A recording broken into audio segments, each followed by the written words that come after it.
Hey everybody, today we're going to learn how to fall backwards correctly. Yep, I said that. We're falling correctly today.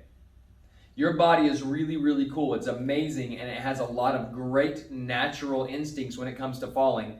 But one of the things that it does is protect your brain and doesn't care about the rest of your body. So generally when we fall, we'll try to reach back to catch ourselves, which is great for the brain, not so good for the rest of our body. If we're in combat, we want to make sure that we're protecting the whole body, including the brain. So today we're going to work on a backward break fall. Now, anytime we're falling, we don't want to ever fall stiff because then our whole body hits the ground at the same time, and it is incredibly painful and will probably put you in the hospital. So you don't want to do that. Instead, we want to fall in pieces.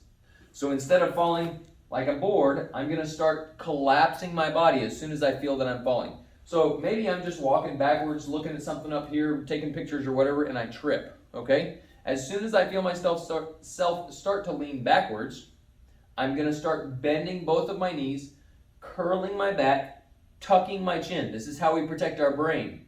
My hands are going to come in, my knees bend as much as I can, and then as I fall, I want to hit in this order. Tush, back, shoulders, and then hopefully not head, because I'm going to keep it tucked. But if my head does hit, it's going to hit very last and very lightly. I'm going to show you that one time, but before I do, I need to show you something else really cool. Physics applies to martial arts and to all sorts of other things. When I fall, I don't want to put the smallest part of my body, like my hand, onto the mat. Instead, I want to distribute the force over my whole body, which is part of falling in pieces.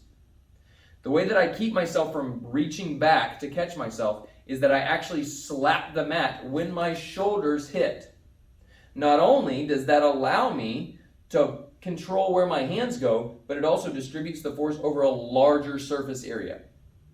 When we do this, we're going to slap at about a 45-degree angle off of our shoulders. If we slap here or here, we're actually going to damage our shoulders, and we don't want to do that. We also don't want to hit with the back of our knuckles because that's very painful. Let's hit with the squishy side of our hands. We clap on those all the time. They'll be fine. All right, here's your very first demonstration of how this works. I'm here. I start to feel myself fall backwards. I tuck and fall. Now you notice that my legs came up. That's critical because they're counterbalancing my head. If I let my legs stay flat, then I tend to go ahead and bounce my head off the floor even if I don't want to. Because with that kind of force, my neck and belly muscles aren't strong enough to keep my head from whipping back. So I use this like a seesaw and counterbalance my head with my feet. Let me show you that again from a different angle.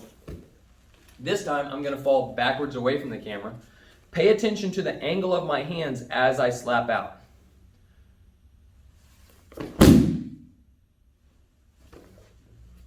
All right, one more time from the other side. I'm going to fall a little bit faster as if I've been tripped and I'm falling backwards. So I get this little step and there's your break fall. Make sure that if you practice this, you practice it in a safe environment where you're not going to hit your head on anything. I don't recommend doing this on concrete. We do that in the course of necessity and actual combat, but we don't want to do it regularly because it's pretty hard on the body.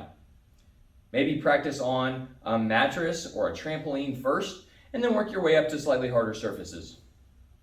All right, guys, I hope you learned well from that. Please be careful where you train with it. Good luck.